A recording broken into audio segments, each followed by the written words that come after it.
오늘 말씀은 에스겔서 44장 1절부터 15절까지 보겠습니다. 에스겔서 44장 1절부터 15절입니다. 그가 나를 데리고 성소의 동쪽을 향한 바깥문에 돌아오시니 그 문이 닫혔더라. 여호와께서 내게 이르시되 이 문은 닫고 다시 열지 못할지니 아무도 그리로 돌아오지 못할 것은 이스라엘 하나님 나 여호와가 그리로 들어왔음이라.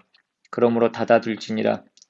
왕은 왕의 까닭에 안길로 이 문 현관으로 들어와서 거기에 앉아서 나 여호와 앞에서 음식을 먹고 그 길로 나갈 것이니라. 그가 또 나를 데리고 북문을 통하여 성전 앞에 이르시기로 내가 보니 여호와의 영광이 여호와의 성전에 가득한지라. 내가 얼굴을 땅에 대고 엎드리니 여호와께서 내게 이르시되 인자야 너는 전심으로 주목하여 내가 내게 말하는 바 여호와의 성전의 모든 규례와 모든 율례를 귀로 듣고 또 성전의 모든 입구와 성소의 출구를 전심으로 주목하고 너는 반역하는 자 곧 이스라엘 족속에게 이르기를 주 여호와께서 이같이 말씀하시기를 이스라엘 족속아 너희의 모든 가증한 일이 족하니라. 너희가 마음과 몸에 할례 받지 아니한 이방인을 데려오고 내 떡과 기름과 피를 드릴 때에 그들로 내 성소 안에 있게 하여 내 성전을 더럽힘으로 너희의 모든 가증한 일 외에 그들이 내 언약을 위반하게 하는 것이 되었으며 너희가 내 성물의 직분을 지키지 아니하고 내 성소에 사람을 두어 너희 직분을 대신 지키게 하였느니라. 주 여호와께서 이같이 말씀하셨느니라. 이스라엘 족속 중에 있는 이방인 중에 마음과 몸에 할례를 받지 아니한 이방인은 내 성소에 들어오지 못하리라. 이스라엘 족속이 그릇 행하여 나를 떠날 때에 레위 사람도 그릇 행하여 그 우상을 따라 나를 멀리 떠났으니 그 죄악을 담당하리라. 그러나 그들이 내 성소에서 수종들어 성전문을 맡을 것이며 성전에서 수종들어 백성의 번제의 희생물과 다른 희생물을 잡아 백성 앞에 서서 수종들게 되리라. 그들이 전에 백성을 위하여 그 우상 앞에서 수종들어 이스라엘 족속이 죄악에 걸려 넘어지게 하였으므로 내가 내 손을 들어 쳐서 그들이 그 죄악을 담당하였느니라. 주 여호와의 말씀이니라. 그들이 내게 가까이 나와 제사장의 직분을 행하지 못하며 또 내 성물 곧 지성물에 가까이 오지 못하리니 그들이 자기의 수치와 그 행한 바 가증한 일을 담당하리라. 그러나 내가 그들을 세워 성전을 지키게 하고 성전의 모든 수종드는 일과 그 가운데에서 행하는 모든 일을 맡기리라. 이스라엘 족속이 그릇 행하여 나를 떠날 때에 사독의 자손 레위 사람 제사장들은 내 성소의 직분을 지켰은즉 그들은 내게 가까이 나와 수종을 들되 내 앞에 서서 기름과 피를 내게 드릴지니라. 주 여호와의 말씀이니라. 아멘. 오늘은 예배에 대한 말씀을 나누려고 합니다. 여러분 요즘 예배 드리는 것이 어떠십니까? 이 코로나19라는 전염병으로 인해서 교회 예배당에서 함께 모이지 못한 것이 벌써 4개월이 지나고 있습니다. 이 코로나가 우리가 함께 모여서 예배드리는 그 예배당을 마치 빼앗아 간 것과 같이 그렇게 보이기도 합니다. 오늘 본문의 이스라엘 백성은 바벨론의 포로로 잡혀가서 생활하고 있었기 때문에 그 시절에 그 사람들은 성전에서의 예배를 잃었습니다. 대신 그들은 회당으로 그렇게 모였습니다. 물론 회당은 성전에 비해서 모든 것이 부족했습니다. 겉보기에도 그랬고 실제로도 모든 것이 부족했습니다. 그러나 그들은 그곳에서 그 예배를 다시 회복해야 했습니다. 오늘 본문은 당시의 그 이스라엘 백성들을 향하여 그리고 오늘 우리들을 향하여 그 예배를 회복할 것을 말씀하고 있습니다. 오늘 본문에서 에스겔은 환상 중에 이스라엘에 가서 성전을 보고 있습니다. 당시에 예루살렘에 있던 성전은 이미 무너져서 존재하지 않았습니다. 그렇다면 지금 그가 보고 있는 그 성전의 정체는 무엇입니까? 그 성전은 새하늘과 새 땅의 때에 완성되는 성전이고 또한 이 땅의 성전이 지향해야 하는 것이 무엇인지를 가르쳐주는 어떤 그 무형의 성전을 유형화하고 있는 것입니다. 그리고 그곳에서 예배드려야 하는 이스라엘 백성과 레위인과 그리고 제사장에 대해서 오늘 본문은 말씀하고 있습니다. 오늘날의 그 예루살렘 구시가지를 보면 뭐 사진이나 영상을 통해서 또 직접 가서 보신 분들이 계실지 모르겠지만 어쨌든 그 구시가지에 있는 그 모든 대부분의 성곽과 건물들은 중세 시대 때 십자군 때에 그렇게 세워진 건물들로 채워져 있다고 합니다. 그런데 그 구시가지의 그 성곽을 보면 그 오른쪽에는 문이 없습니다. 대신 모양만 그렇게 문 모양이 되어져 있습니다. 그 문을 일명 황금문이라고도 이렇게 얘기하는데 원래 이스라엘에서는 오른쪽이 앞쪽이라고 얘기합니다. 모든 것이 오른쪽이 기준이 됩니다. 그런데 왜 그 기준이 되고 앞쪽인 그 오른쪽 문이 막혀져 있을까요? 아마 신약 성경이 쓰여졌을 당시에 그 헤롯 성전 때에는 그 오른쪽 문이 열려 있어서 그 문으로 출입을 했던 것으로 그렇게 알려져 있습니다. 그런데 십자군 시기 때와 이후에 그 무슬림 때에 그 모든 것들을 수리하면서 그 문을 아예 막아버렸습니다. 그래서 소위 학자들 간에는 그 문을 막은 이유가 오늘 이 에스겔 본문에 나와 있는 이 말씀 때문이라고 얘기하기도 합니다. 오늘 본문 1절에 보시면 그가 나를 데리고 성소의 동쪽을 향한 바깥문에 돌아오시니 그 문이 닫혔더라 라고 되어 있습니다. 천사가 에스겔을 성전 밖으로 데려가서 동쪽 문이 닫힌 것을 보여주고 있습니다. 그리고 그 이유에 대해서 이렇게 얘기합니다. 그 다음 2절에 여호와께서 내게 이르시되 이 문은 닫고 다시 열지 못할지니 아무도 그리로 들어오지 못할 것은 이스라엘 하나님 나 여호와가 그리로 들어왔음이라. 그러므로 닫아둘지니라 라고 이렇게 기록되어 있습니다. 하나님께서 그리로 들어가셨기 때문에 문을 닫았다라고 말씀합니다. 이것은 두 가지를 의미한다고 얘기합니다. 첫째는 하나님께서 들어가신 문이기 때문에 참으로 거룩하여 다른 이들이 들어갈 수 없음을 의미합니다. 그러니까 이 닫힘이라고 하는 것은 어떤 배타적인 의미에서 닫힘이라기보다는 거룩의 닫힘을 얘기하는 것입니다. 그리고 둘째는 하나님께서 들어가신 후 이제 다시 나가시지 않는다는 것을 의미하기도 합니다. 하나님은 거룩하십니다. 예배하는 이들에게 가장 중요한 것은 하나님의 영광과 거룩을 명심하는 것입니다. 예배는 하나님과 우리의 만남입니다. 그 만남의 주체로서 하나님과 우리가 있는 것입니다. 그러나 그 두 주체 중에 비교할 수 없이 중요한 것은 물론 하나님이십니다. 예배의 주인은 사람이 아니라 하나님입니다. 물론 예배의 또 하나의 주체인 사람도 중요합니다. 그러나 이 둘을 비교하면 오직 하나님만이 중요합니다. 하나님께서 우리에게 은혜를 주시고 죄를 용서하시고 우리가 감동하고 기뻐하는 것 등 예배 가운데 일어나는 많은 것이 있습니다. 그 모든 것이 중요합니다. 그러나 그 중에서 가장 중요한 것은 하나님을 경배하는 것입니다. 그래서 우리는 그것을 예배라고 얘기하고 예배라는 그 이름을 가지고 있습니다. 하나님께 경배 드리는 것이 가장 1차적이고 중요한 요소입니다. 한때 열린 예배라는 것이 굉장히 유행했던 적이 있습니다. 일명 구도자 예배라고도 그렇게 얘기합니다. 교회에 처음 오는 사람들에게 그 교회의 문턱, 예배의 문턱을 낮추기 위한 그런 시도들로서 행해졌던 그런 예배입니다. 예배를 편하게 그렇게 느낄 수 있도록 카페나 영화관 혹은 또 콘서트장과 같은 그런 분위기로 예배를 만들었습니다. 물론 그것이 교회에 처음 오는 사람들에게 큰 거부감이 없이 교회에 올 수 있도록 하는데 어느 정도 기여를 한 것이 사실입니다. 그러나 그것은 사실 예배의 가장 중요한 측면을 많이 약화시킨 것입니다. 그것이 예배의 본 모습은 아닌 것입니다.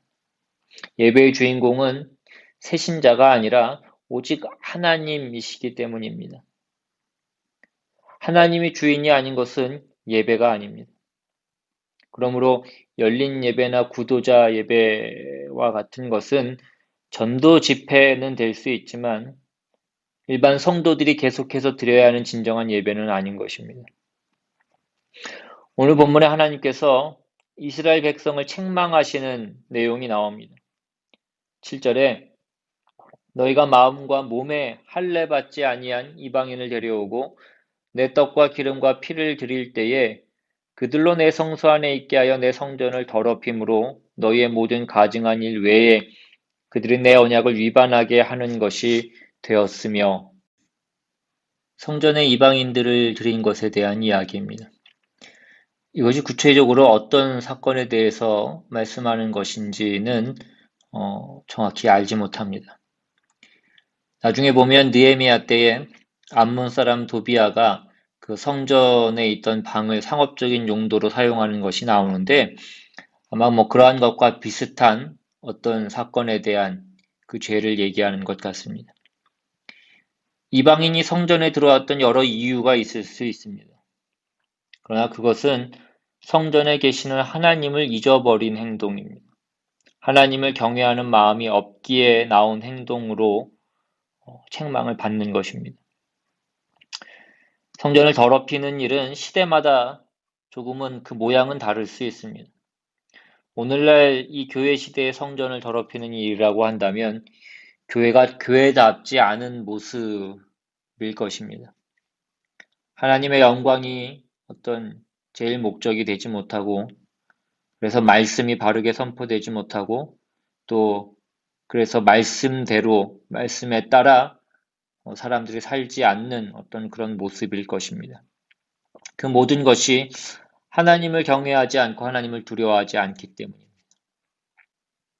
사람의 필요에 따라서 교회가 움직여서는 안 됩니다. 오직 하나님을 경외하고 하나님의 뜻에 따라 교회가 있어야 되며, 그 모든 것의 가장 근본은 예배입니다. 오늘날 이 시대는 어디를 가나 사람이 우선이라고 얘기합니다. 그러나 교회는 결코 그것이 옳지 않습니다. 교회는 오직 하나님이 우선입니다. 예배에서 하나님 우선은 다른 어떤 것으로 결코 대체될 수 없는 부분입니다.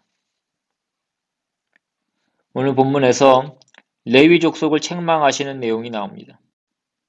10절에 이스라엘 족속이 그릇 행하여 나를 떠날 때에 레위 사람도 그릇 행하여 그 우상을 따라 나를 멀리 떠났으니 그 죄악을 담당하리라. 백성들이 우상을 섬기고 그릇 행할 때 그들을 바로잡아야 할 레위 족속이 백성과 함께 우상을 섬깁니다. 이런 레위 족속의 죄에 대해서 어떤 벌이 내려지고 있습니까? 그 뒤에 나오는 13절에 보시면 그들이 내게 가까이 나와 제사장의 직분을 행하지 못하며 또 내 성물 곧 지성물에 가까이 오지 못하리니 그들이 자기의 수치와 그 행한 바 가증한 일을 담당하리라. 하나님께 가까이 하지 못하게 됩니다. 그러니까 하나님께 가까이 하지 못하게 되는 것이 벌이라는 것입니다. 반면에 뒤에 보시면 사독 자손의 레위인들은 칭찬을 받습니다. 15절에 이스라엘 족속이 그릇 행하여 나를 떠날 때에 사독의 자손 레위 사람 제사장들은 내 성소의 직분을 지켰은즉 그들은 내게 가까이 나와 수종을 들되 내 앞에 서서 기름과 피를 내게 드릴지니라. 주 여호와의 말씀이니라. 그들의 상급은 무엇이었습니까? 하나님께 가까이 나와 수종드는 것이었습니다. 레위인들을 향한 벌이 하나님을 가까이 섬기지 못하고 멀어지는 것이었고, 사독 자손 레위인들을 향한 상급이 하나님을 가까이 섬기는 것이라는 그 사실에 우리는 시큰둥한 반응을 보일 수도 있습니다. 그것은 하나님께 멀어지는 것이 불행으로 생각되지 않고 가까이 하는 것이 큰 복처럼 여겨지지 않기 때문입니다. 그러나 하나님께 멀어지는 것이 가장 큰 불행이고 하나님께 가까이 가게 되는 것이 세상에서 가장 큰 복인 것입니다. 사람들은 예배를 잘 드리면 하나님께 복을 받는다고 말을 하곤 합니다. 그러나 그렇지 않습니다. 예배를 잘 드리면 복을 받는 것이 아니라 예배를 드리는 것 자체가 복인 것입니다. 예배를 드리는 복보다 더 큰 복이 없습니다. 예배를 드리는 순간은 이 세상의 어떤 순간보다 하나님께 가장 가까이 있는 순간일 확률이 가장 많기 때문입니다. 예배는 공식적으로 하나님을 만나는 시간이고 공동체가 함께 예배하기에 더욱 그러합니다. 그래서 하나님께 가장 가까이 있는 시간이며 그래서 아주 큰 복인 것입니다. 여러분, 하나님께 가까이 함이 복입니다. 가장 큰 복입니다. 지금 이 세상에서 그러하며 또한 영원토록 그러합니다. 어떤 사람은 예배 드리는 것을 하나님께 선심 쓰는 것처럼 그렇게 생각합니다. 그래서 억지로 하는 사람도 있습니다. 또 어떤 사람은 두려움 가운데 안 드리면 괜히 찜찜해서 드리는 사람도 있습니다. 예배를 드리기 위해서는 우리의 시간을 희생해야 합니다. 우리의 쉬는 시간을 희생해야 합니다. 그러나 그래서 더욱더 복이 됩니다. 오늘 본문의 사독 자손을 보십시오.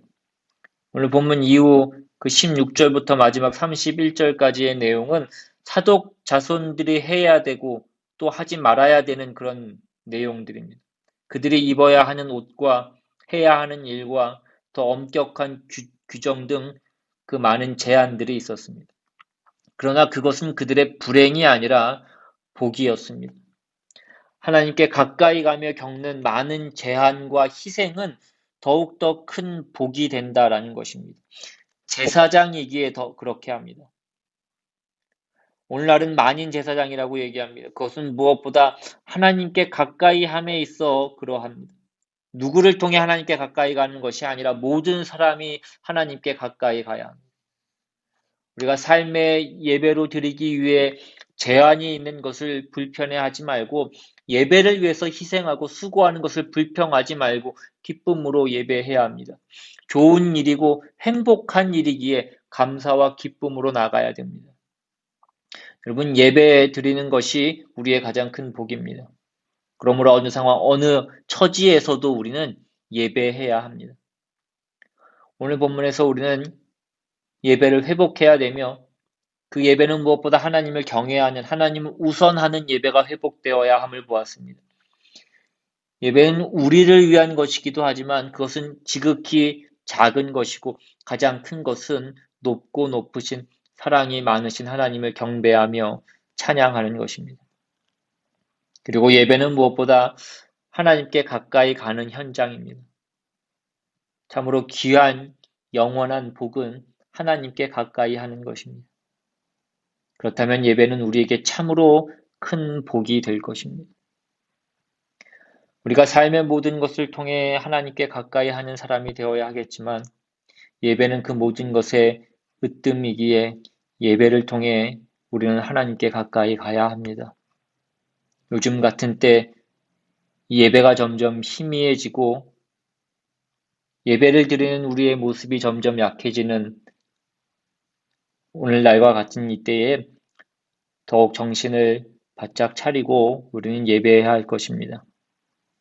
더욱더 깨어 하나님을 경배하며 만나는 그 복을 누릴 수 있어야 합니다.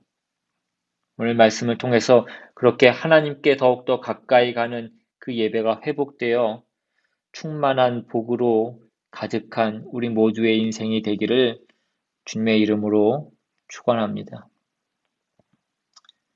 남은 시간 각자 있는 그 자리에서 우리의 예배가 회복될 수 있도록 예배를 통해서 정말 하나님께 더 가까이 가고 하나님을 만날 수 있도록 하루속히 우리가 함께 모여 공동체가 함께 하나님 앞에 나아가며 예배하는 그 예배가 회복될 수 있도록 함께 기도하며 나아갈 수 있기를 원합니다.